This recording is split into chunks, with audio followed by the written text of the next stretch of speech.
Hello everyone, and welcome to the Miff VR Masterclass for 2017. My name's Emily Harridge, and I'm co-moderating the panel this evening, the class this evening, and with Leah Bunny, who will be coming up on stage after the introductions. We've got some amazing, incredibly talented filmmakers here tonight, and who are working in the virtual reality space. And we're going to have some very interesting conversation and dialogue between them.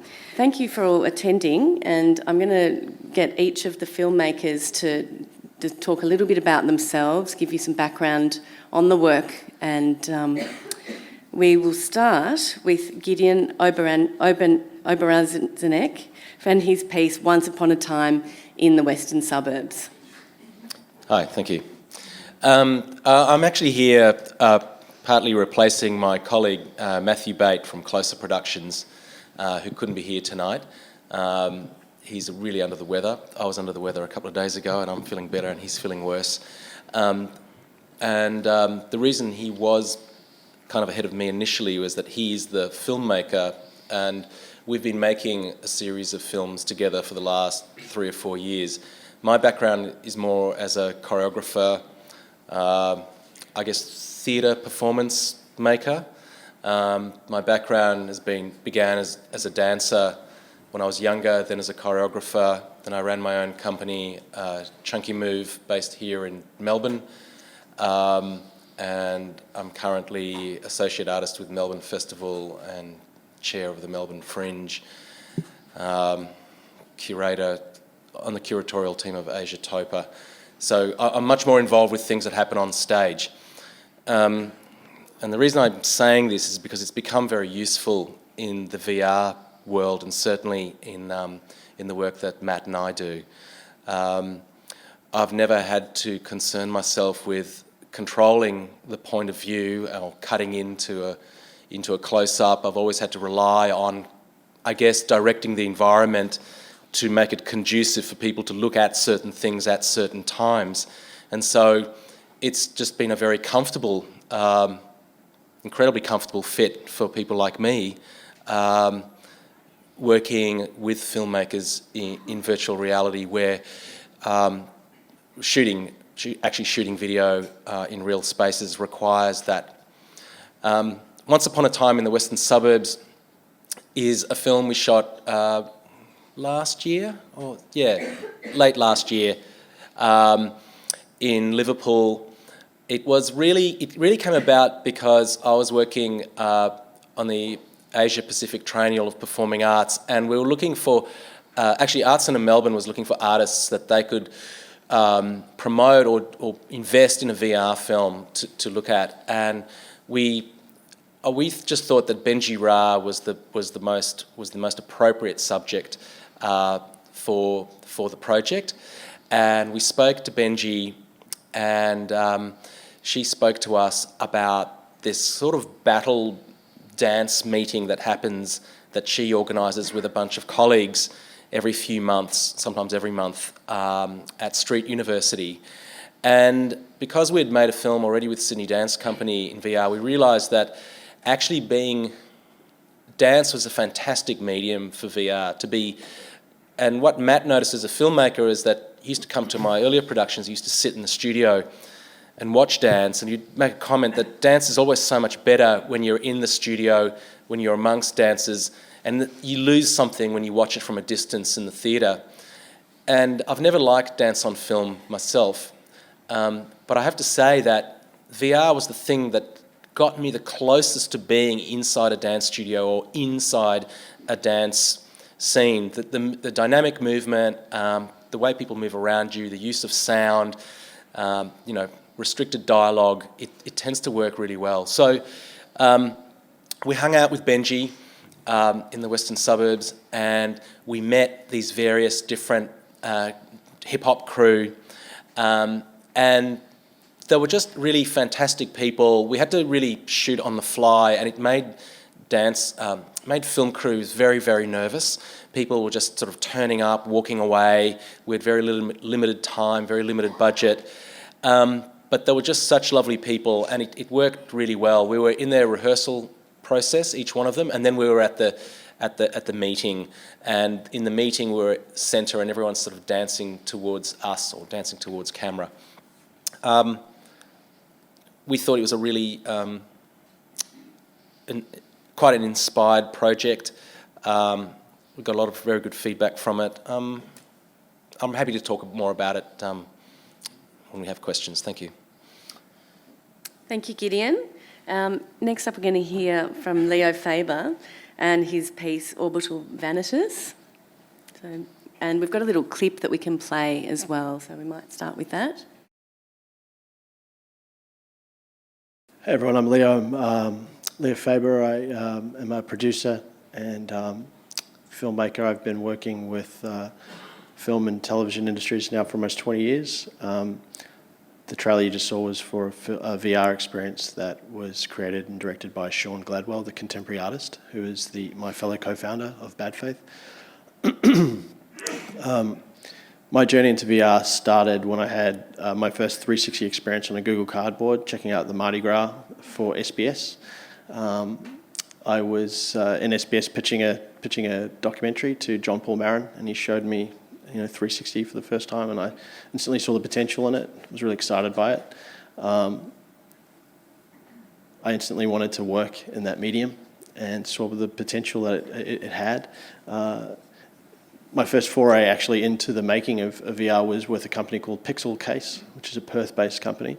I reached out to them actually on a commercial terms, asking them to make some VR content for a TV production that I had gotten funding for, and it took them 3 weeks to reply to my email telling them I had some work for them. And I thought, what's going on here? Are they just not getting my emails, whatever? He said, look, we've just been so busy, we've been slammed, we haven't got time to reply to all the emails we get. And so I said, do you want some help? So he said, yeah. So I started helping him basically win work and then direct and produce 360 experiences, VR experiences for brands and commercial output.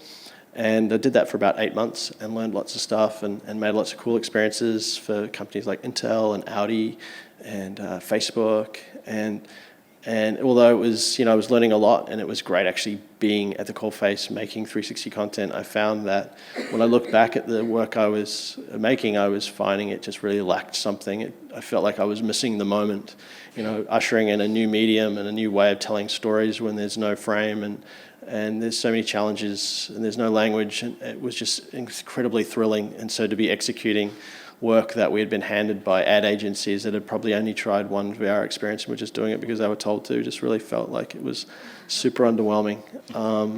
So even though I was, I was in the world, I decided that I didn't want to pursue commercial work. So I reached out to, I thought, it would be great to share the knowledge I'd amassed over the last little while, share it with an artist.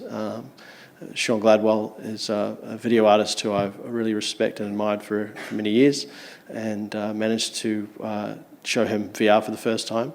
And he and I made a work 2 days later, and we said it was just going to be, I said, look, let's just have a jam. So I got together a mate with a 360 camera, we got a studio space and we shot something, and it was really fun. It was just a really fun experience, and we got on really well. And he started talking about this concept, this philosophical concept by Jean-Paul Sartre called Bad Faith, where people live out their lives feeling that they're trapped to just one output, one way of living. And he was talking about how VR was like an antidote to that, because that allows you to just live out multiple realities. And my response, of course, was that'd be make a cool name for a company.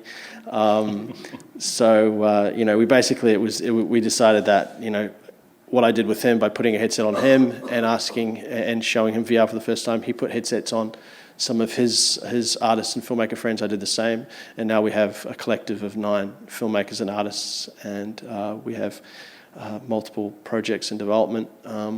We've made about 7 different works. Orbital Vanitas was one we made last year. We made it in 2.5 weeks. It was incredible that we made it so quickly. We made our first proof of concept in 2.5 weeks. We submitted it to Sundance and was accepted. Then we spent another 6 weeks polishing it up. It was made using Unreal Engine, a gaming engine, to create. We purchased the assets and then added textures to them and added visual layer elements. The animation supervisor was Duncan Ransom, who is the VFX supervisor for the movie Gravity, which was really rad. And it's very much a video art piece. It's really slow and meditative. Vanitas is the artistic tradition of meditating on mortality. In the experience, you might have seen it here at Miff. You're in space, and then something crosses the sun, and you can't tell what it is exactly, and then it slowly comes towards you. And as it sort of moves around, you can see it's a human skull, and as it gets closer and closer, it gets really, really big, and you get the scale crisis thing happening, and then you go into the skull and you float around the skull for about 4 minutes, and it's just like a really heavy, intense soundtrack. We did sound recordings of thunderstorms and all sorts of really cool nature sounds that we played within the experience. And yeah, it was really, really beautiful to see people's reactions to it in Sundance. So yeah, we're sort of on the art tip of VR. We haven't done anything commercial yet, and that's why we're poor. But we're hoping that eventually, we'll start selling some of these, and yeah. But I love the industry. I love being part of something that's really new and really challenging, and it's really open. Being able to spend the last few hours with these guys on the stage and some of the people in the audience, it's been really awesome because it's just like this excitement. We're sharing ideas, we're sharing tips and strategies, and it's just a really cool moment to be part of. Thanks. Thank you, Leo.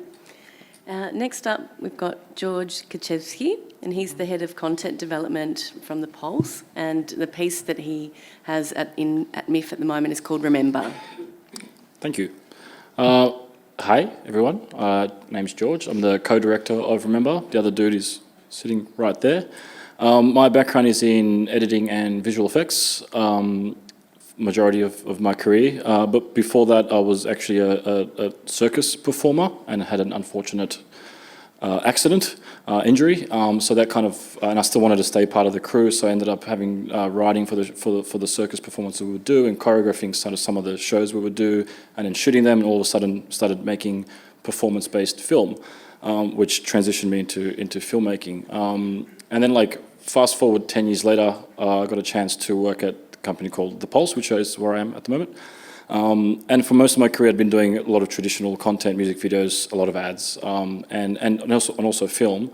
And then working with The Pulse, who did nothing of that. They focus a lot of their content on more tech-driven or tech-inspired, so projection mapping, interactive, and all this stuff, which was absolutely brand new to me about 4 or so years ago, or maybe 5 years ago now. And we've done a fair few events and activations in 360, meaning like you're standing in the center with these projection shows all around you. And then we had sort of an out of the blue curveball. It was a client that called us and said, "Hey, is this a thing? Can we do VR or can we do 360 content?" So we this was before, I guess, the phase started with when there was off-the-shelf cameras and actual opportunities to shoot that way. So we kind of just had to invent a very quick workflow. It was for a large, doesn't matter who it was for actually, but Telstra anyway. And we ended up doing this piece and never really thought much about where that was going to go or what the rest of the world was really doing in this space. And 4 years later, that's all I've pretty much been focusing on, which has been amazing from a branded point of view, but also original film content. Remember was kind of a result of that.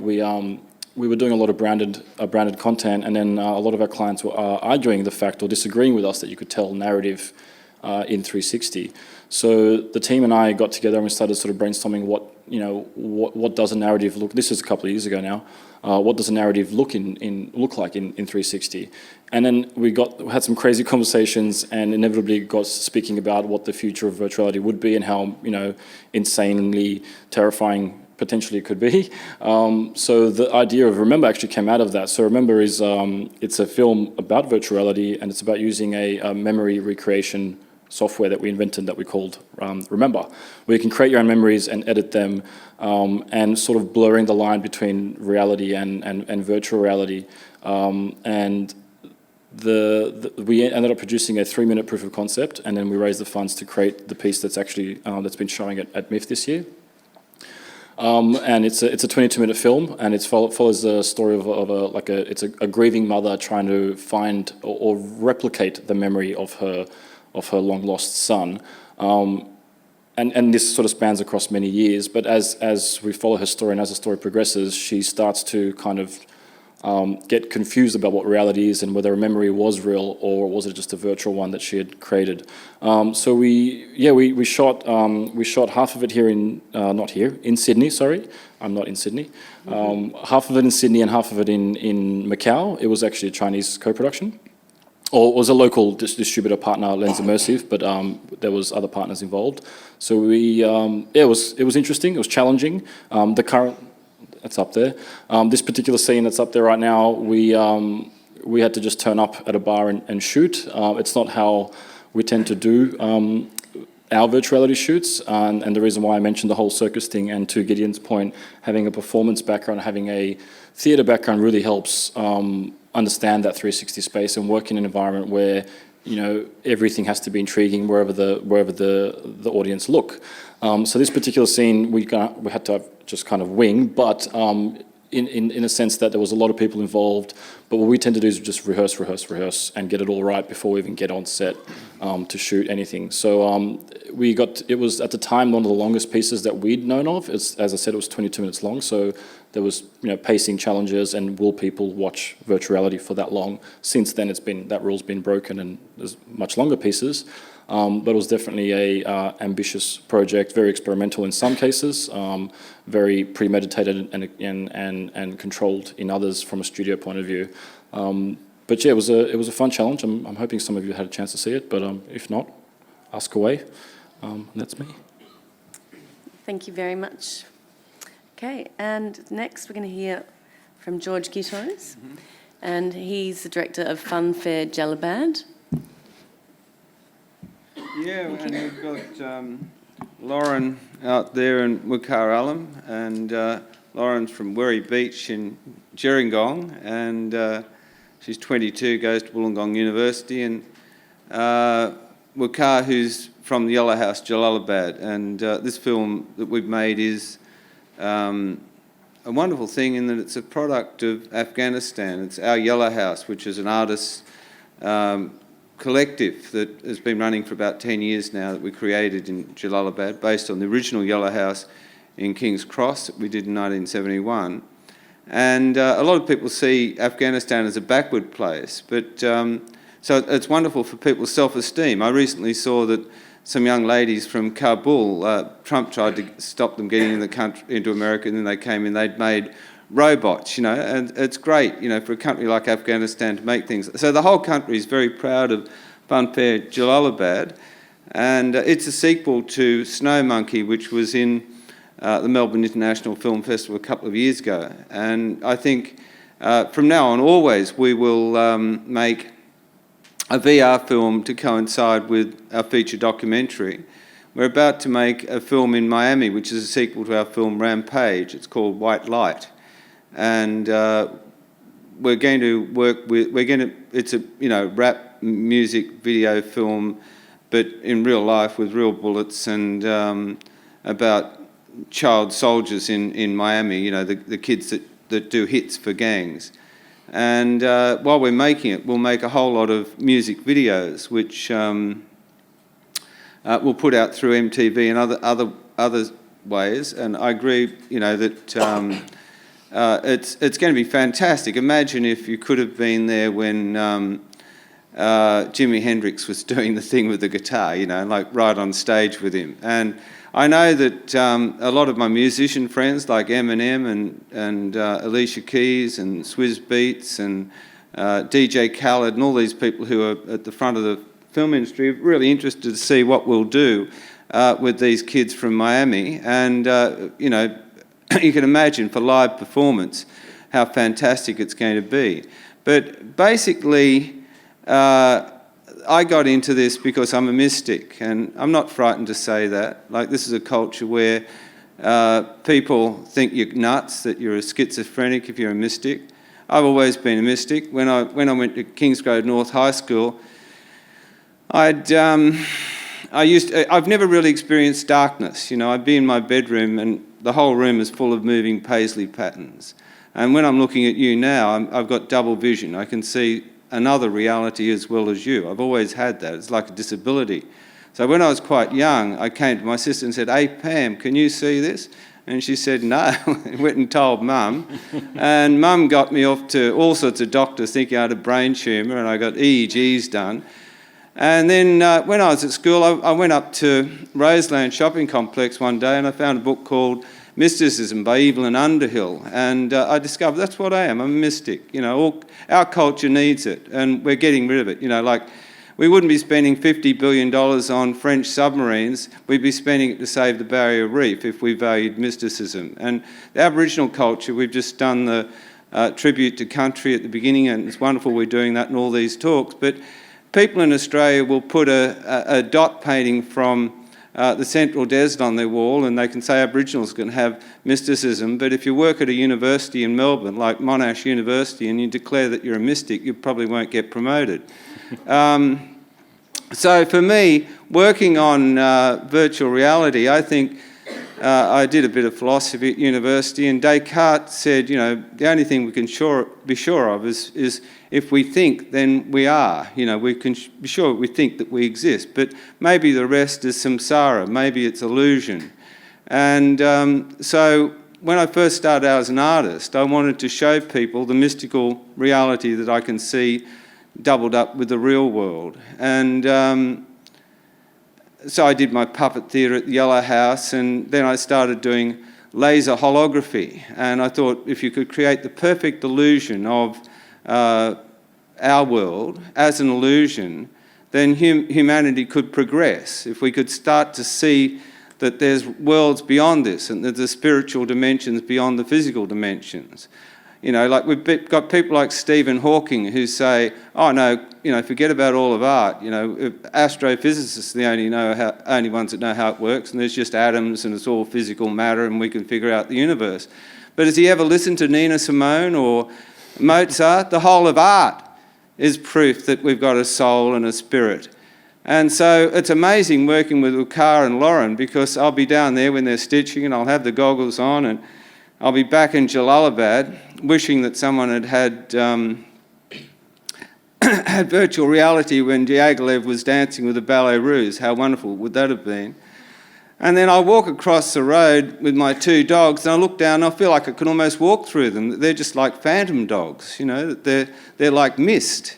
And suddenly you just start seeing the whole world as just, the only thing that really exists is our soul. And, then you see movies like Avatar where maybe we think, well, maybe there's some solitary God out there that decided to try and exist through us, is so lonely that this God created everything and we're just avatars for that experience. And, these are the questions, these are the deep questions which virtual reality puts forward. Now there's the paintbrush technique where you can actually tilt, you can actually paint in space.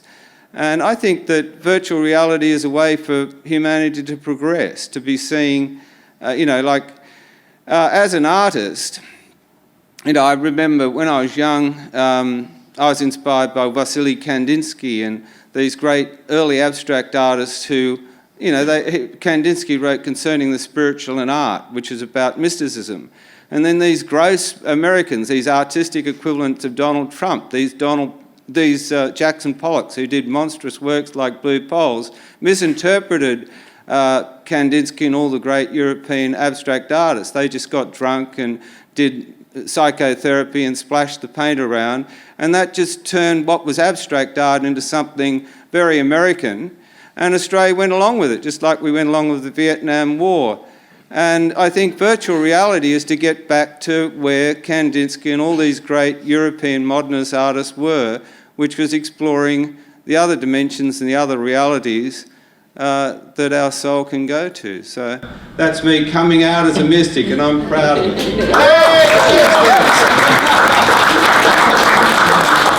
Call me mad if you like. Thank you, George. There's some very interesting ideas there, and I'm sure we'll touch on some of those later on in the panel. And now we also have Lucas Taylor, who's the director of Inside Manus. Hi everyone, thanks for coming. So my background is, pardon me, I'm coming down with a bit of a Melbourne cold. My background's as a screenwriter and a director, primarily in drama initially, more traditional film and television, I guess. And a few years ago, I discovered interactive storytelling when I joined a company called Hoodlum, who were sort of pioneers in the interactive storytelling in the online age before VR was where it is today. And when I started working with Hoodlum, we worked on sort of world-building experiences for big feature film and television franchises like Lost and the Bourne films, and the idea was how to take an existing story and build the world and take it to new places for the people that loved those characters and loved that world. And it it really sort of opened up a new world for me, I guess, as a storyteller, to see how we could take stories to new platforms and connect with audiences in new ways on different platforms in ways that I hadn't, I guess, thought of previously as a writer. And so working in that kind of interactive space when virtual reality came along, it was a sort of natural progression to want to see what sort of stories it could tell there. And was lucky enough to have the chance to work on Inside Manus, which is the first VR film that I've made. It's the story of three men, as is Imran and Amir, who are currently detained in the Australian-run detention centre on Manus Island. And it's a VR documentary, essentially, but it really is a piece that allows them to tell their stories. So the piece was brought to Hoodlum by Chemical Media, who are a Melbourne-based production company, and Hoodlum Entertainment, the Queensland-based production company who I work for, collaborated on this project, and it was funded by SBS and Screen Queensland as a way, I guess, to get into the space of VR, and it was a really interesting experience, I guess, because we had broadcasters and traditional filmmakers and traditional storytellers coming into this VR space, and for me as a director, you're used to collaborating with craftsmen and women who are experts in their field in editing and cinematography, but taking it into the VR space, I guess, up that, a whole nother level. And it was a huge learning experience. So I guess bringing on board a really talented post team. We worked with Cutting Edge, a post-production house in Queensland, and Visitor Vision, who the guys are here tonight. If you want to tell a story in VR, look them up afterwards. They're incredibly talented. And an amazing artist called Sutu, who has done a lot of work in all mediums. He's an incredibly talented artist. And so it was this real mix of different voices and different talents and different skills to come together to try to tell what's essentially a really simple story. It's the story of these three men that are detained on Manus. And it's, I guess by nature, it's a political story. It's something that we all know is, it's in the news every day. And when the creative team, the producers and myself sat down and thought about how we're going to make this film, we made a really conscious decision that we didn't want to add another partisan voice to the political kind of football that is this issue across the media. And we wanted to just allow the three men who feature in the film to tell their story. So as a writer, that was a really interesting and kind of confronting challenge to take these amazing stories that had already been committed to tape. We worked with a group called Writing Through Fences, who spent time with the detainees and listened to and committed those stories to tape, and those stories came to myself and the team. And as a writer, the process was how do we treat these stories respectfully and transfer them from their raw spoken form into VR and into a new medium that can hopefully connect with an audience. So it was a really interesting challenge, and it was something that was made easier by working, for me as a writer and a director, was made easier by working with a really talented group of people who have way more experience in the VR field than I do. And so I was able to keep my head very focused in the story and in the characters of Amir, Aziz and Imran, and their incredibly personal and powerful stories that they were willing to share and wanted to tell. I was able to sort of focus on that and try to do some justice to that, because we had this amazing sort of army of people with different skills working to help realise it in VR. So happy to talk much more about that sort of production process of working in Tilt Brush and coming across and working in Unity as the panel goes on. But I guess it would probably be, we could talk about that for hours, so that's Great, the well crux thank of it. you. No, thank you very much, Lucas, and thank you to all of you for introducing yourselves and telling us a little bit about your projects. I've seen all the work, and they're all very different approaches to virtual reality, and so I hope everyone else here gets the chance to see them if they haven't already. So I'm gonna hand over to Leah Bunny now, and she's going to moderate the panel, and then we'll hear some conversation between the panelists. So thank you.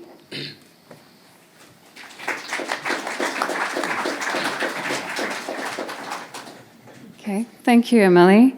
Thank you to the panellists. So I just wanted to welcome everyone.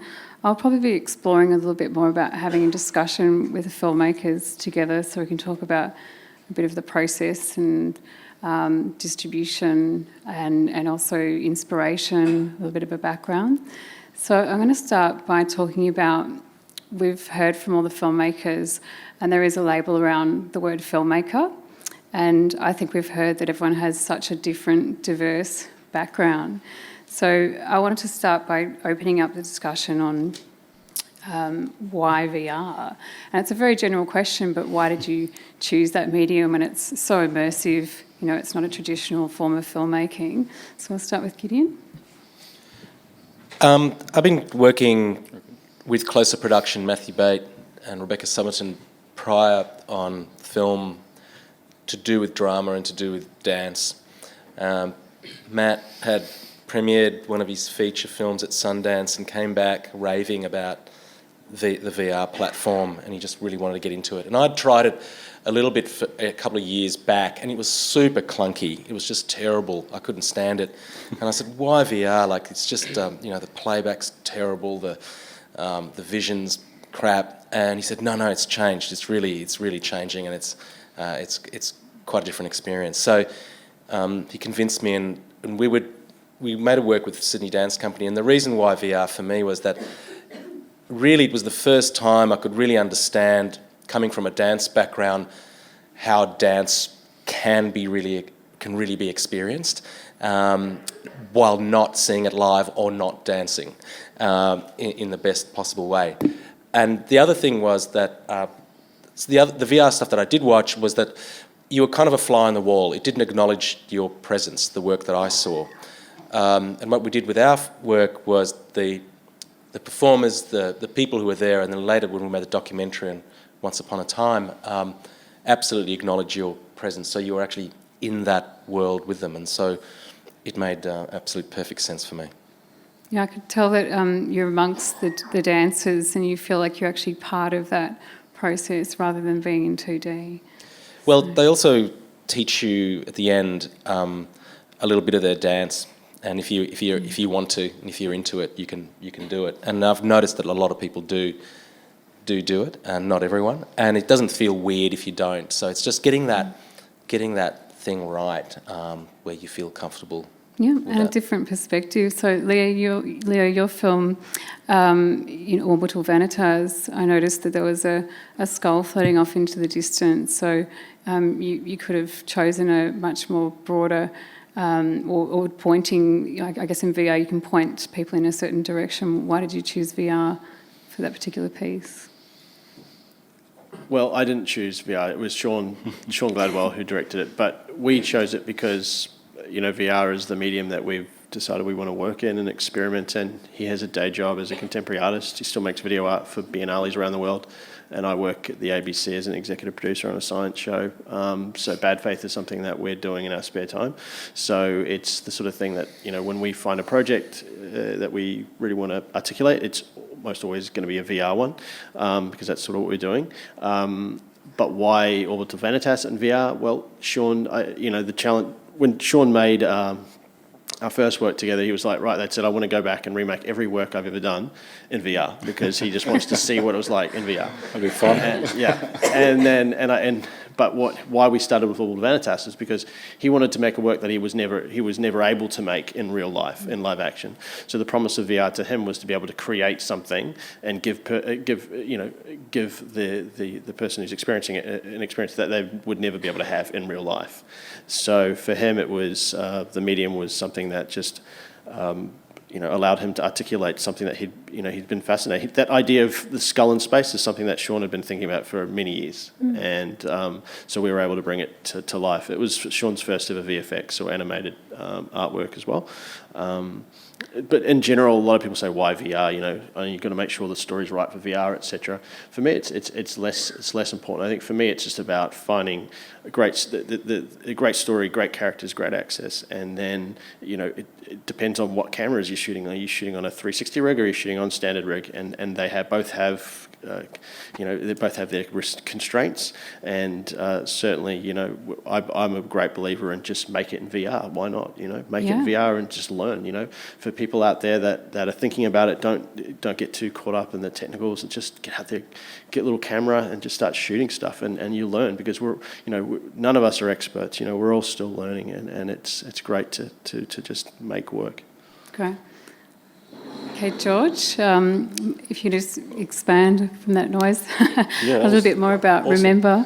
Because I noticed with Remember too, there was a similar analogy. You have, you're pointing people, but it's based on a bit of AI and in the futuristic type view, and you've chosen a particular medium to use VR. Can you just expand on that? Yeah, I mean, as I mentioned, the Pulse as a studio has always been around that kind of, or focus on that kind of technology as a content direction. Someone's having a good night. But in general, even just as a filmmaker, and my entire career been chasing that whole Hollywood kind of mentality. But my favourite thing was always to be on set in a 360 environment, like in a full set. Actors like it better, crew like it better, mostly crew like it better. No, you don't. Some do. The crew I work with, and from a production point of view, as a producer, I always preferred that, and just being absolutely, immersed by the set that you're in from a performance point of view. Sorry for the crew out there that I just offended. But having then to be able to tell that story and always be in that kind of environment for me was pretty amazing. But when it came to Remember, it was very considered. It was very designed for that particular medium. We were very clear and open about what we were trying to achieve with the piece, and that it was always going to be VR. But how do we tell that story? What are the kind of things we play with? And and the concept of AI or software, being smarter than us and all that kind of jazz, ended up being a result of the development process with the team. but it was, you mentioned about controlling eye line and that kind of stuff. That's just part of the thing. It's a difficult thing to tell a story in that space where how do you control somebody looking at one direction when they can look in any direction? But you really have to rely on your development, your story to do that. Yeah. You did very well in actually being able to point the audience in a certain direction and hold their attention for 22 minutes. Most VR films that we've seen are about 6 to 7 minutes. So I thought, how did you actually maintain that? Because I felt like I was wanting more. Yeah, look, it was a lot of development, a lot of thinking. I mean, we spent the time that we had anyway, but you could roughly say we spent more time thinking about the shot before we even shot it. So, and the script was had to be very flexible because different things happen in certain scenes that we didn't expect, being in a lot of exteriors and a lot of environments that you don't really know, whether it's weather, whether it's sun, whatever it might be. But no, thank you. We spent a long time trying to make sure that experience was natural, the pacing was there, and you know where to look at what time, and you follow that story as simple or as complex as the scene needed to be for that particular time. Yeah. Thank you. And over to you, George. We're watching George doing some... George? Yes, the You other should see what he's doing, by the way. George It's amazing. We're actually seeing George being in his element, being an artist. So that's we've just noticed your background. So I was wondering if you could just expand why you got into VR. I get very nervous at these things. And the only way I can control my nerves is to draw. So I apologise for that. That's brilliant.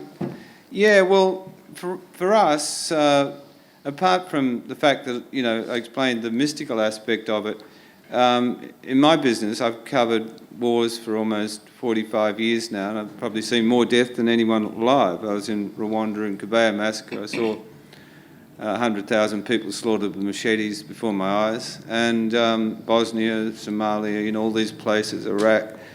And the problem is always compassion fatigue. I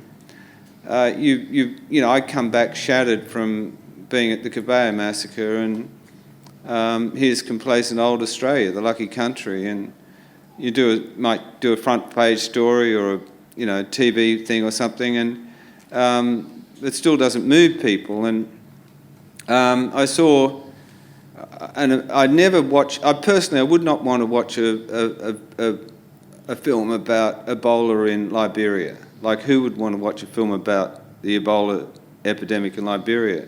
But I saw this wonderful film at IDFA in Amsterdam a couple of years ago, and it opens on a beach, and there's this woman walking along the beach, and the first time I'd experienced AV, and I was sucked right in, and she was a survivor. She'd survived Ebola, so she found herself as a mother for a lot of children where the families hadn't survived.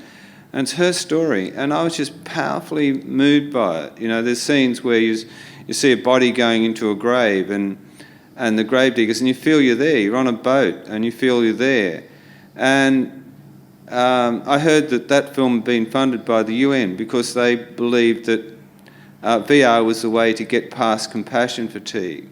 And then with our first VR film, I don't know anything about it. I'm so stupid I can't use a smartphone. I've got a little ordinary phone. I couldn't survive without Wakar and Lauren.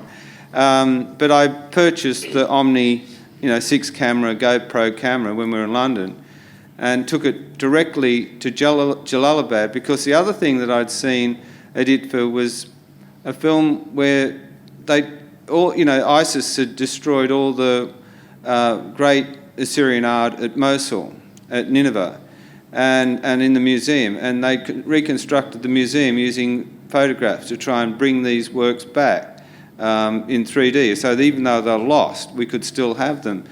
And the thing that's always been remarkable to me in Jalalabad is that through all this war and through all these Tao fundamentalists, the worst aspects of the Taliban and ISIS, a fun fair has survived. It must have been built in the 50s with these really old rides. And it's like, imagine a flower surviving on Broadway, growing up between the cracks, and not a single taxi or a bus or anything squashes that flower. It's like a children's story. And this fun fair has survived, and I realised, ISIS is now surrounding Jalalabad. We can hear the rockets and bombs going off every day as people fight them off. I had to capture the fun fair, and it wouldn't be like if ISIS does take it, we've got it, and the thing that ISIS and these fundamentalists hate the most is fun. They think that people shouldn't have fun. And our little film starts with a father playing with a child with a toy car. Well, a lot of the people there have been taught that you can't even let children play with toys, that's wrong, that all pleasure should come in the afterlife. And so the other aspect was, I love everyone in the film, and when we made Snow Monkey, everyone still says to me, people in Melbourne who saw Snow Monkey say, how's Steele, how's Shazia, are they still together, how's Irfan, how's the Ice Cream Boys, how's the Ghostbusters? So I brought our little pack together and we took over the fun fair, and Wakar and I know that the problem is, I felt that there had to be a little bit of balance between the Americans and the Taliban, so I showed them how to use our drones, our camera drones, and the Taliban started using little camera drones to fight back against the Americans so they could go and figure out where the Americans had positioned their snipers and not get shot. But the CIA told the guys, and so when we came into Kabul with our drone and our VR camera, immediately were jumped on by heavy people, and I lost the VR camera, I lost the drone. We'll never get the drone back. And we finally had to appeal to the president of Afghanistan, Ashraf Ghani's wife, to get our VR camera back. So it became extremely conceptual. The time we felt we had to make this film was limited. So I said to the guys, let's make this like a one-day cricket match. Let's just get the whole thing done in a day in the fun fair.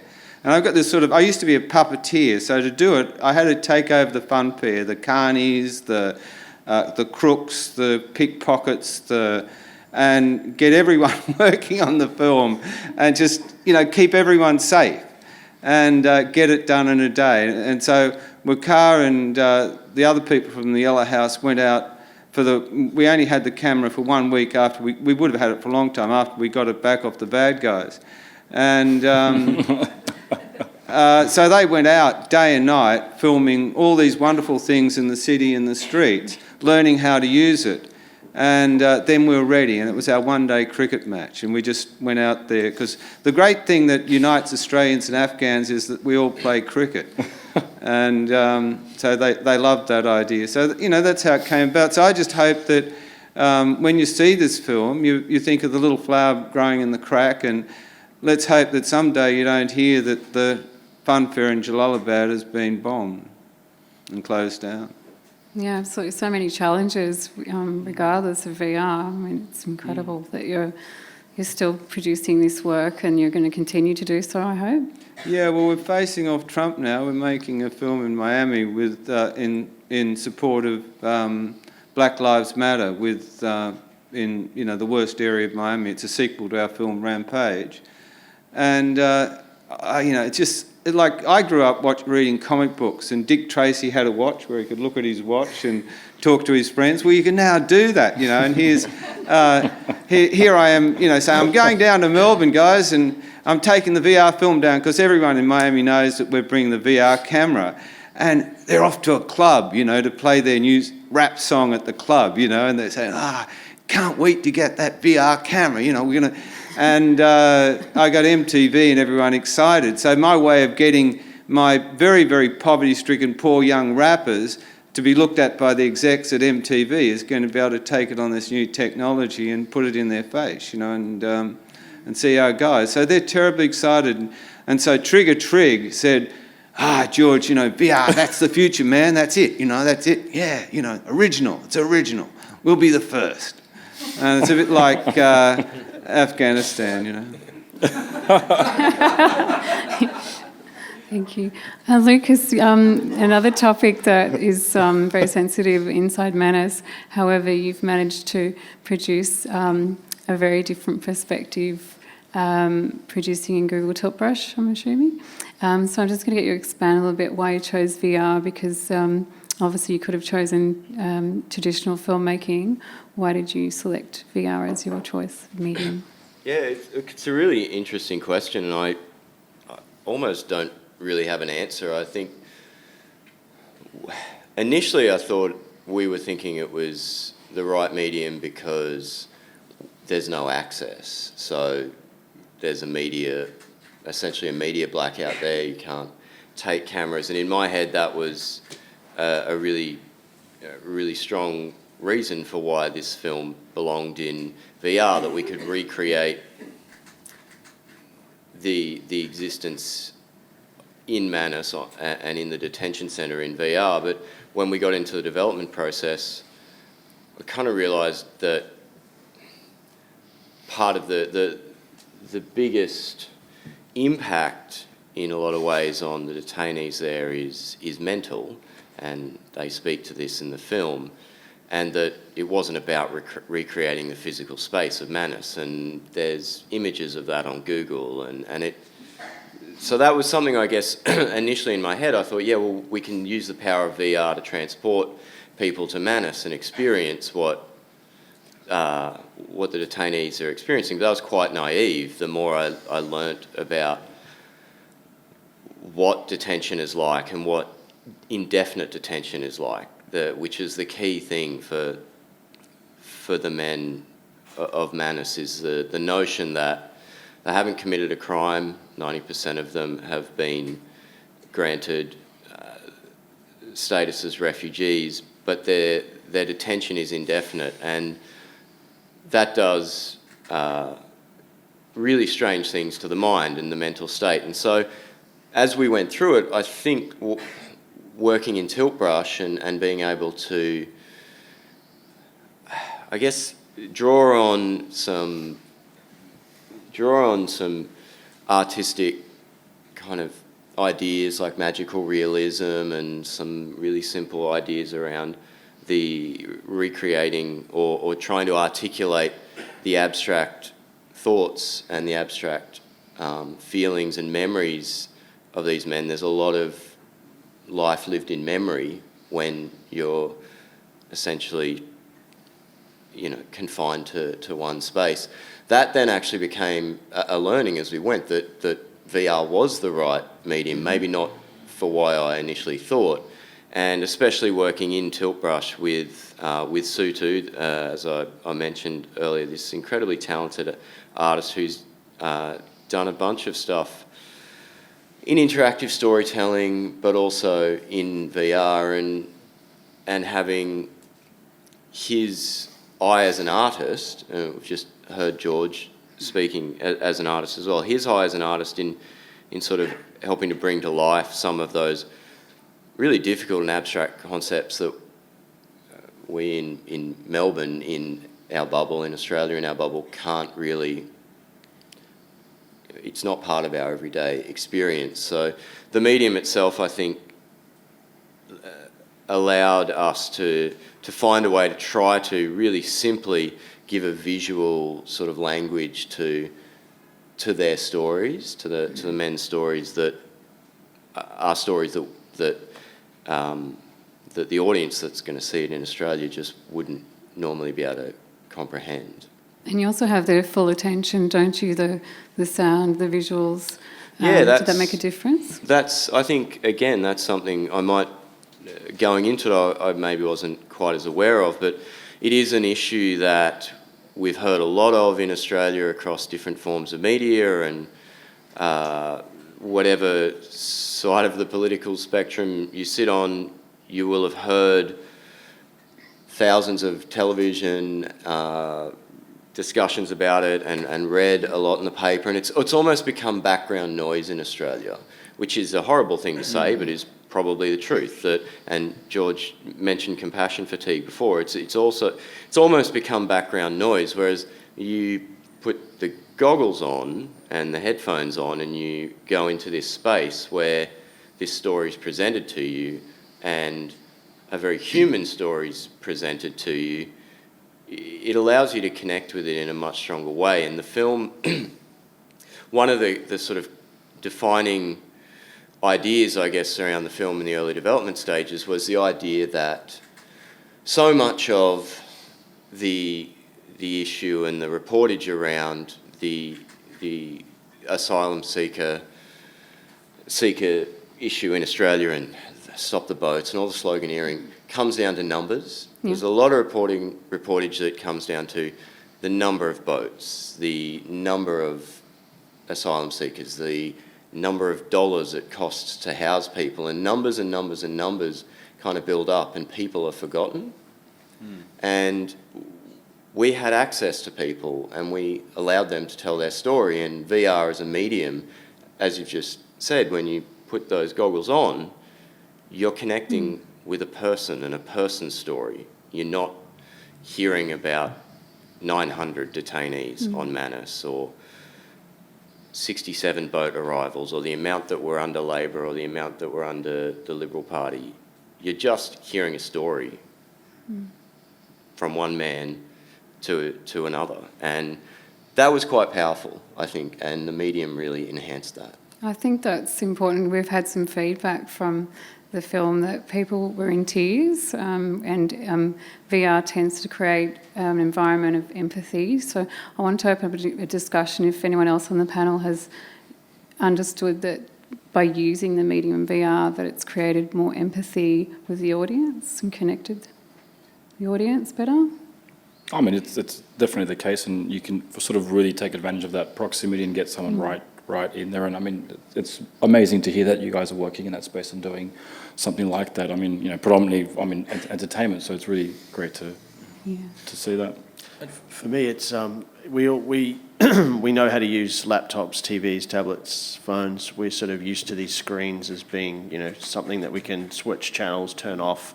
We control them, but when you put someone in a headset and they're unfamiliar with the technology and they're presented with something that seem akin to reality, and you can present them with stories that trigger true feelings, genuine feelings, then it's hard to not feel empathy, but just feel emotion, and I certainly, remember the first time I cried in a headset. And, does it get foggy? It got foggy, but So no, I think it's a wonderful thing like that. But I don't think it's as simple as just saying it's an empathy machine. I think it's also it can be. To me again, it's not just about the technology. It's about taking people to places with a genuine motivation of interesting, having a story, having some sort of something to say. I think film generally is an empathy machine. I mean, I come from other medium, and film generally tends to see gush as not a bad thing, and so I don't see VR as being a hugely. It is I think another step, but I think for me what's interesting in VR, and this is particularly in the doco space, is that there is less sense of manipulation. I think for the viewer, that the fact that they can look around, they have volition. So the director they're not being directed as much. It's an interesting form of manipulation because I actually think that the manipulation is actually more, in a more developed, a more extreme sense, because you are in fact telling the viewer or showing them that you're not manipulating them as much, but in fact in the process of VR, it's almost like a complete manipulation or the potential of that. So that interests me, and I like that. I like the manipulative aspects of it. Sick.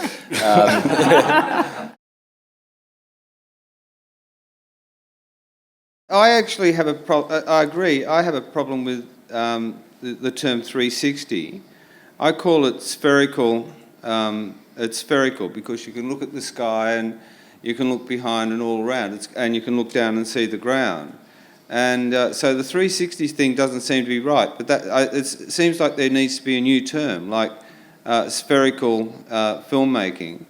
And yeah, there are a lot of differences. There's the tilt, which I'm fascinated as a painter. I want to use tilt. There's the computer-generated imagery, like Leo's doing, and it's in the very early days. In a way, I've been through this already because I was enormously excited. If you go back in the archives, you'll find that I was one of the pioneers of colour laser holography. And we all thought that someday you'd be able to watch Robert De Niro in a theatre and he'd be a hologram walking around in the theatre.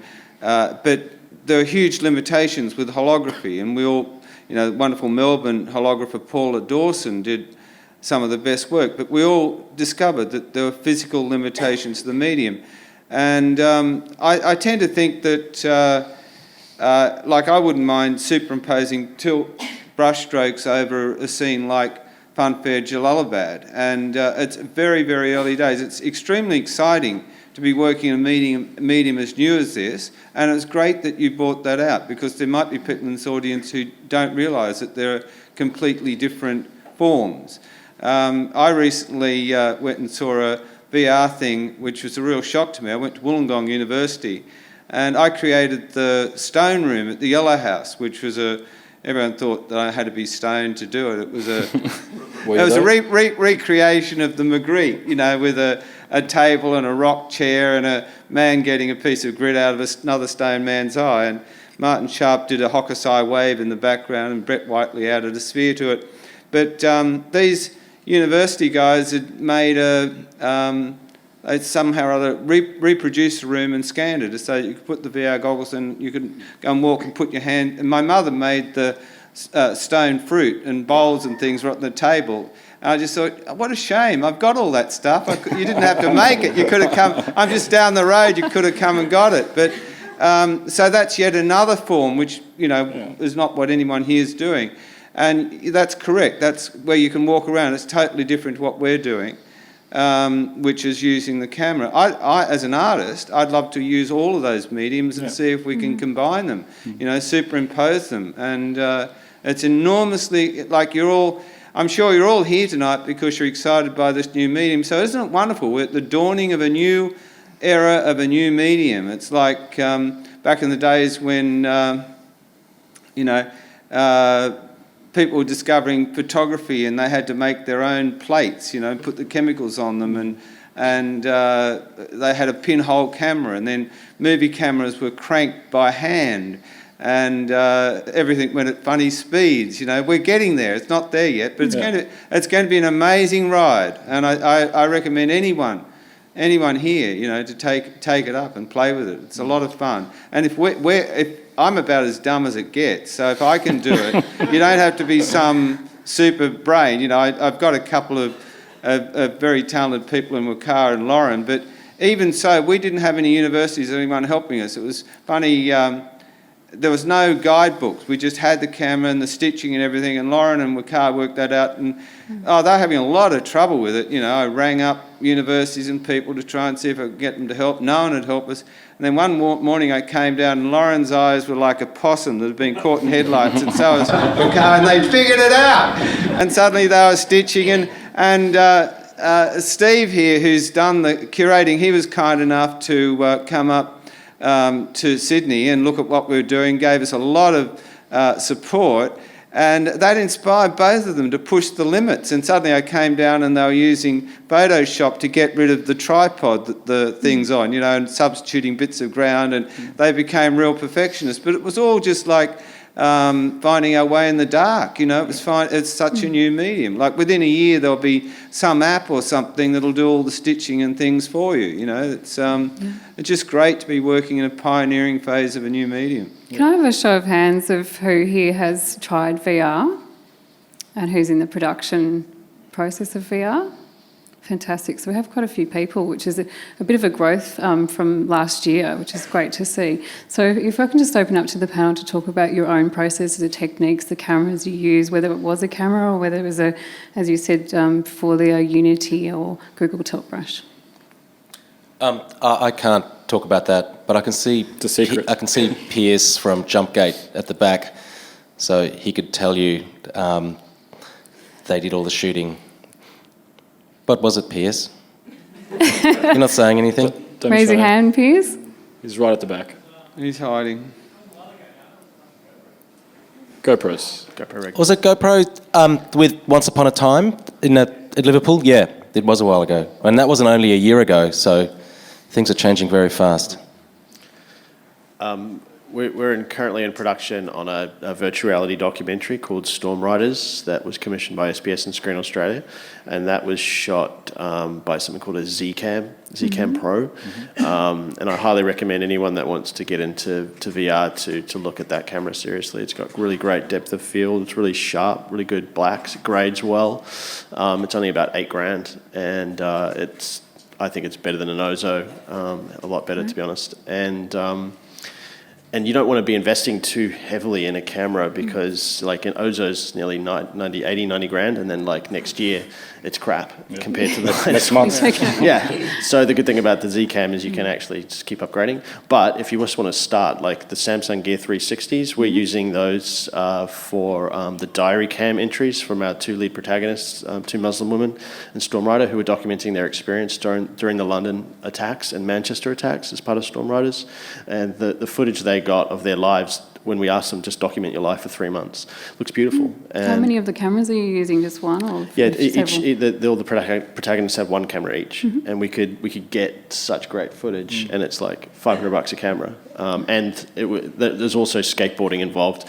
You'd hope so. Yeah, and they dropped a couple and cracked a couple, and it was okay. You know, it didn't cripple the production. The Orbital Vanitas was made again in Unreal Engine, which is a gaming engine. So Unity or Unreal. The animated dev that we used knew how to use Unreal. But to be honest, he'd never actually made it. He'd never made a VR film in Unreal before. He had made a VR game, and I met him at a VR meetup. And I'd already gone to Sundance, said that they were interested in it, but there was only 2.5 weeks to the deadline where we had to submit. So I went to a VR meet. So I went to Animal Logic and Allura and all these alt VFX, and they all said, we'd love to work with Sean, but it's going to be like $100,000. We just don't have the people or the staff. So we're at the VR meetup, and at the very end of the night, I met this 18-year-old called Matthew Jiglin, and Matt is just like my brother now. And he basically said, I said, so what are you doing here? And he goes, I just made a interactive VR video game for my high school project. And he goes, and it won the New South Wales Innovation Award. And I was like, do you think you could make a VR film? And he was like, yeah, maybe. And he goes, anything I don't know, I can learn it on Reddit. And I was like, you got the job. So he rolled the dice. Yeah, so he rolled the dice. I mean, and hearing George talk with affection for his team is how we feel. You know, it's like, because we're all sort of in it and no one knows really what they're doing, and somehow we're making work that is actually we're talking about and people are loving. It's a beautiful thing. There's a lot of experimentation, isn't there, as well? Yeah. I mean, it goes beyond the toys itself. We can argue which camera's better. I mean, you know, we can argue about game engines and Unreal's better, but that's fine. But it's, you know, the team, and, you know, it's one of those things, and I wanted to say this before, like there's that hierarchy of who's the director. I mean, obviously there has to be some sort of a vision, but the collaboration, and yes, I have made many films before, but especially in VR, you have to trust your team, trust your talent and your actors, trust everybody, because, you know, especially for live action, you can't look in every direction. And, you know, we work a lot of interactive as well, where it's a very technical process, or it can be very technical. So to this kind of pyramid schemey hierarchical thing it's kind of, I don't know what I'm talking about. It's kind of crap, because it in this case it just allows everyone to have a voice and everyone to be a part of that process, because you actually do need to rely on everybody. It's not just one person sitting there making all the calls, because it is such a experimental phase of it, but also, I mean, you know, we're finding our way, and I would argue that we're not experimenting as much anymore in certain aspects of the business, but generally it's, you know, you're trying things all the time, and you need those other diverse thoughts and ideas by many different people to try to find what that next story is, or what the next method is, or whatever. So, but yes, go and shoot something. A short answer. Don't get a fly. Yeah. The first thing we got was a fly, and it was just a total waste of money. That's the thing that's been... Seems like once Steve Jobs left Apple, it's just turning to, you know, it's going down, down, down, unless they bring something out pretty soon. That's the Apple one. But look, £7,000 a lot of money for me. I got our GoPro in London, and aware that within a year, we've got 6 GoPros together, the latest ones, and within a year it might be completely redundant. So you've got to have the courage to think, do I want to be in this, and get something and work with it, and you know, like, we're not funded. We haven't got SBS funding or anything else. This is just out of our back pocket. And but it's been worth it. And what I've discovered as someone who's been making documentaries for almost 50 years is that you've got to plan it and work it out to a certain extent, but you're not there. So, like if I'm in Miami, I love to have a camera, and Wakar has a camera. We shoot all of our traditional documentaries with 2 high-quality cameras, and I'll often be right in someone's face, and it's my interaction between them and me that brings them to life. It becomes a portrait, like a portrait artist. But with VR, you can't do that. I've got to go and hide myself behind a building because I don't want to be in it, and you just hope it all works. And then you discover that the way you'll set it up, like basically our thing's just like a little soccer ball on a tripod. There's a scene in Funfair with the boys pickpocketed a cell phone from a family guy, and you're looking there and you're thinking, I hope they're not standing in front of the camera, like all sorts of things can go wrong, like you don't want to direct people because you want it to happen naturally, and but you've got no chance to go and move the camera. It's just got to happen. And then in the editing phase, you may have felt that you had the camera in the right spot, and what you're getting was going to be, pretty much the way you look at it as a conventional filmmaker, what's right in front of you. But then, for example, in the pickpocketing scene, it's Bulldog who's more or less behind everyone else, who's smirking and getting ready to have the phone handed to him, which is much more interesting than the guys up front. So you're finding that in the editing phase, you can actually change the orientation and discover that the action that you're getting is much different and more interesting from a totally different angle to what you set out to get. There's a lot of similarities to conventional documentary making in that, like in Funfair Jalalabad, you've got a big, a giant thing, we call it the Ship of Fools, this huge ship that the kids get into, and it swings backwards and forwards. Well, you just know that you've got to position the camera underneath it to get the sense of this giant thing going over you, and you've got to position it on the side and inside and from a mile away, and that's what you'd normally do with a conventional documentary as well. But then you learn that you can't do shortcuts. You can't, like my documentaries normally have thousands of cuts, like I work with Nick Myers and Kenny Yang, and, I've got very short attention span, ADD. I like things to move really quickly, like a MTV video clip, but you can't do that because you got to. And the Steve Spangato sort of reminded me of this. I had some real short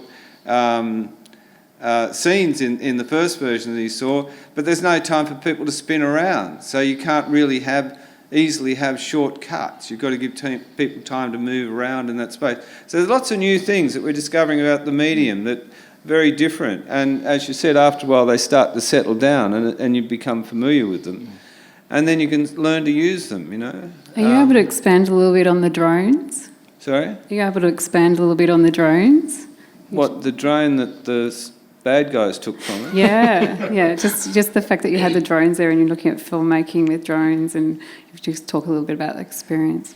Well, the drones that we got, I think you might be talking about the American drones. When we were at the Yellow House, an American drone goes over every 15 minutes, laden with Hellfire missiles, and we see them come back empty. And we've got a circus in Jalalabad which we take out to these villages, and we get out to a village and there'll be one poor sad little house which has been zapped by a Hellfire drone, and there'll usually be a dog outside. Their dog's the only thing that hasn't been killed, and it'll be pining, hoping the family will come back, but it never does. And you just realise, there might have been one father in there with his AK-47, but not, and so where's America getting this intelligence from?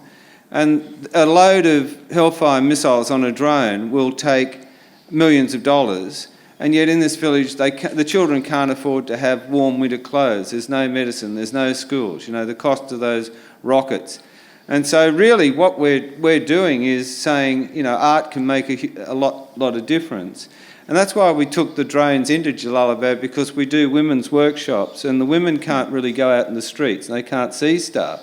And they love the drones. They fly the drones off and they can see over fences and they can go, the women fly the drones for miles all the way, all over the whole city, and it's like being a bird. It's like being free. And so it's been a thing. And then I made the mistake of letting the Taliban learn how to use them. Lucas? Thank you. So talk about the production process, is that You just expand on the production process, the tools that you used. It was probably a little bit different for us because there's no live action in our piece. It's all illustrated and animated. So in one sense, we had a bit more control. We built from an audio bed. The story came from the audio that the men created, and then we worked in Tiltbrush, which is a program. Do you guys know much about Tiltbrush? Yes, no? I don't know that much about it, but I didn't have to because we had an amazing artist who does. And the part of my team are in the audience, and they'll probably start laughing at me as I try to translate how this actually works. But the lay version of it is that our artist, Sutu, basically works in Tilt, sticks the goggles on and paints the air, sort of. And he creates these amazing art assets that then go into the game engine in Unity, which the other incredibly talented people sort of make work and bring to life, and the whole space grows around you out of that. But from a story point of view, it was sort of all anchored by the audio, and especially the voiceover of the three men who feature in it. So we didn't have some of the issues around placing cameras and things like that the other guys have talked about, but it is interesting how many issues you have in that post world, and I'm sure there's a lot of filmmakers here and people who have spent time in edit suites. Things aren't linear, things don't work in the same way that you expect because all this stuff's being built and they're still working out what the best way to do all these processes is. So we had times where I would sit there and I would look at stuff and try to make decisions kind of based on video exports, and then I'd go and put the goggles on and be in the space and realise I'd made terrible decisions and I had to ask everyone to do everything again because the point of view was wrong. So that was I guess, doing something that was so post-heavy was something that, had those limitations as well. They weren't around the shoot as such, but they were around how you deal with it. And I guess to the question from earlier, and some of the guys have spoken about it, it is interesting being on the forefront of that and being able to be one of the people that's making those mistakes, and that's what everyone here has the opportunity to do. You can get a whole bunch of stuff right, but you get to make mistakes as well. And 360 versus immersive, Unity versus Unreal, none of that, I personally don't buy into any of that yet. I'm just sort of trying to work out how do we tell the best story, and making, as everyone is, and making a bunch of mistakes along the way will get us there eventually, because you spoke about having one experience with one piece and another with another. That's like one bit of data we have now, because you're one audience member and we're now building this sort of bank of how people react to the experiences we're creating. There's certain kind of, from a film making perspective, from a drama perspective, there's certain things we take for granted after 100 years of cinema and television, that we feel like we know what audiences respond to, and we feel like from all the people that have gone before us, we know what's going to work and we know what's not, and we know what's going to help create a good experience. I certainly don't, and from what everyone else has said here, absolutely. I don't think any of us would say that we have that formula yet in VR. What's clear from seeing a lot of the VR films, or what do you want to call them, that were in the Sydney Film Festival, the American ones, the really polished American ones, the end credits were like the end of Star Wars. There's so many people working on them. And it's clear that people in the industry in America are spending a lot of money because, you know, you can imagine horror movies and pornography and everything happening in this. So what we're doing now look pretty rinky-dink once America starts throwing millions and millions of dollars at these things. But we're also at the position where we're influencing the way all that can go, and creating this dialogue, having you here tonight. You know, you're part of that dialogue now. And do we really want to see Fast and Furious in VR? I'm sure we will pretty soon. But, you know, so yeah, our stuff, like, this is the thing for me, having done laser holography and been through this, the holograms look really dated and boring and dead now, but we're incredibly excited by them when we're doing them.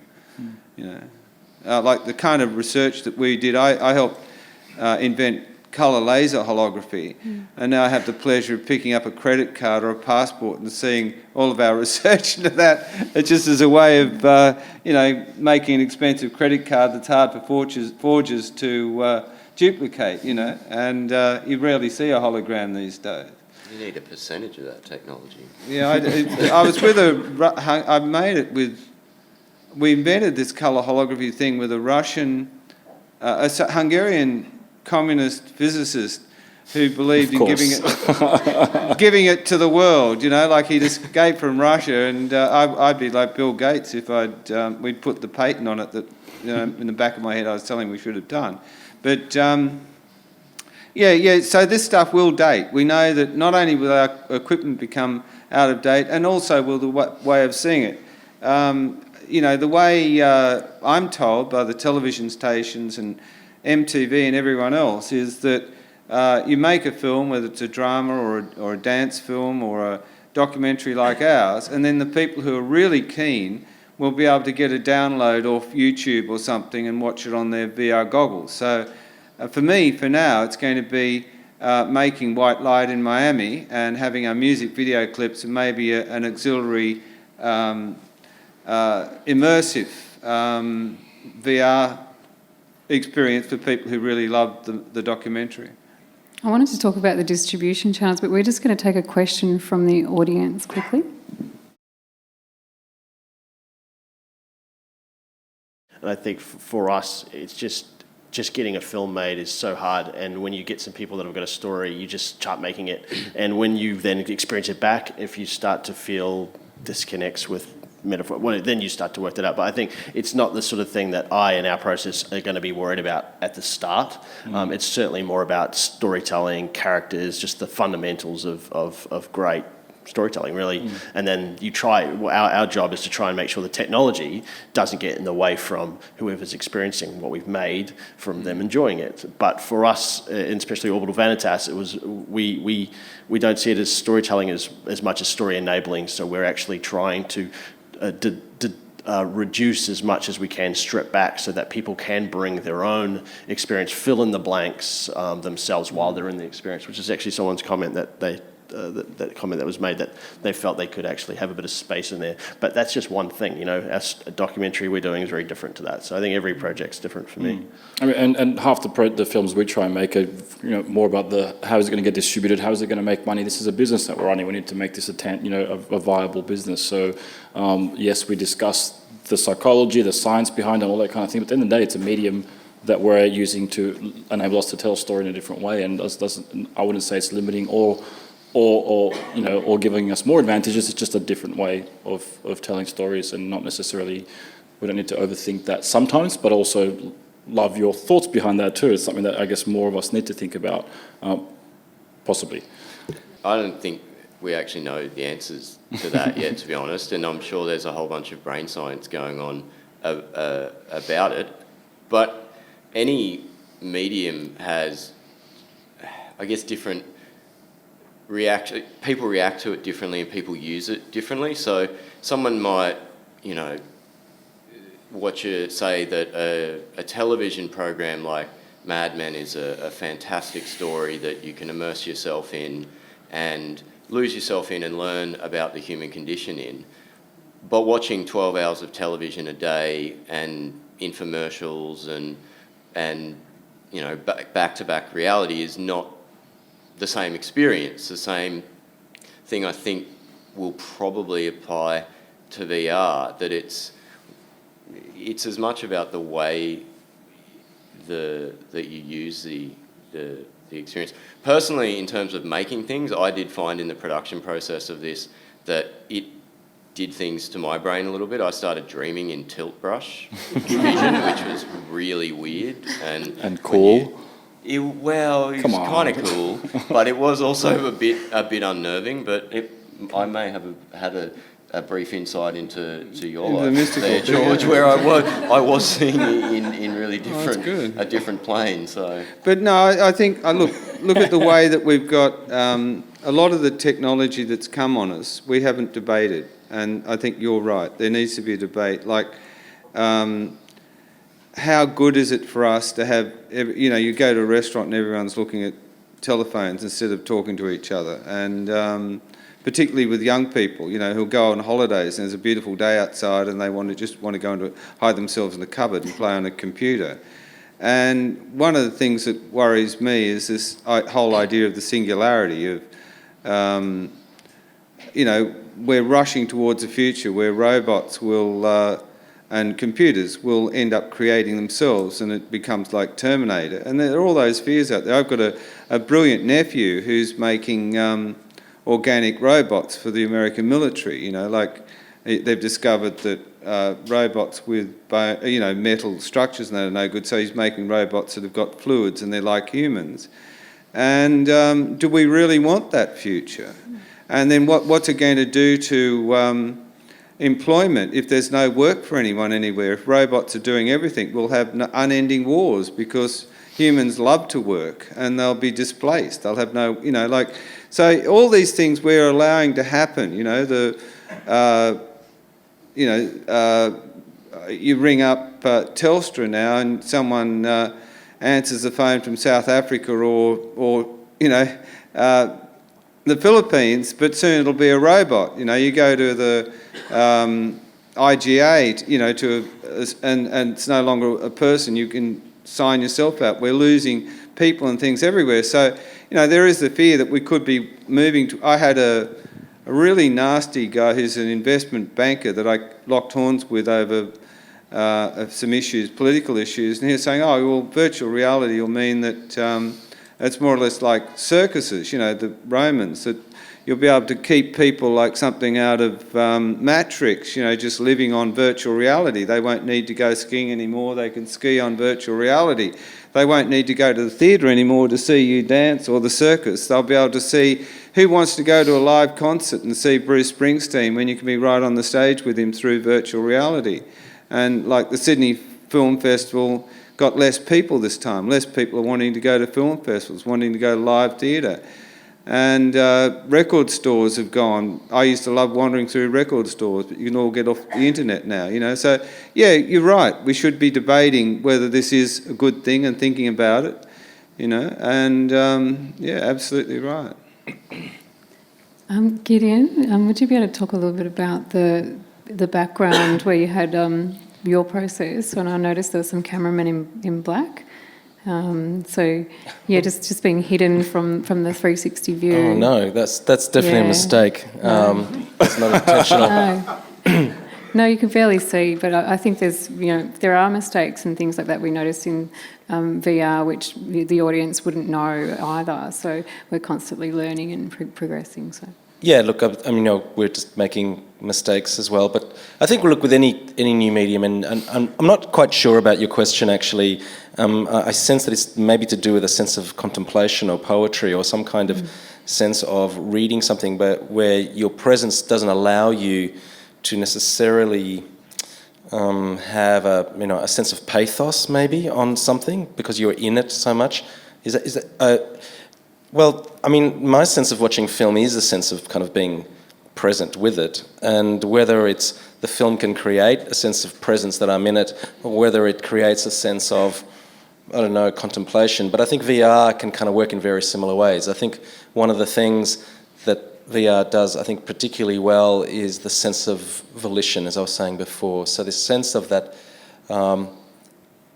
it keeps you curious about what is happening all around you.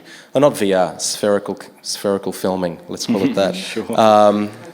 And I think that is something that is very interesting. I mean, in regards to being at home, look, I think since televisions, home televisions, personal computing, the trajectory of watching things on your own has been pretty much happening from the 1950s onwards till now, and this is just another version of it. It's just, so it's not nothing new. It's not a radical thing, and it's just the idea that we are very much alive and we're a herd animal. Certainly, participation hasn't gone down in live events in relation to gaming or anything like that. So I think there's always going to be this consumption and this interest in a solitary experience. And in coming to the public. I don't think VR is a threat to any of that stuff. You've got to admit that we've really had this whole age, things have come on us, like Facebook and everything, that we haven't debated. It's come to us very fast. You know? Yeah, I mean, look, but you can say that about the printing press in the golden age, you know. And there was, if you read the literature about printing.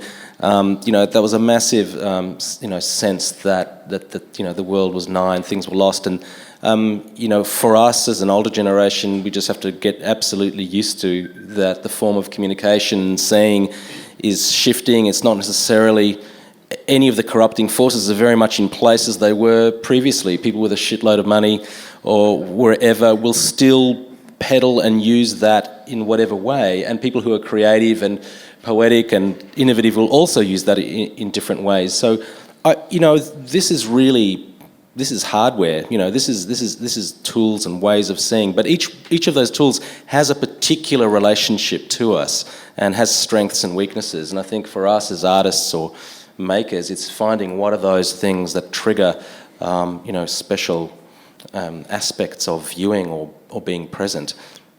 And I can feel like we're about to wind up. Just quickly, just some other takeaway. If you guys are interested in making VR and stuff, I just really suggest you Google meetups in your area, because there's lots of VR meetups around, and collaboration is key. Just find someone with a 360 camera, someone that stitches, and just come together.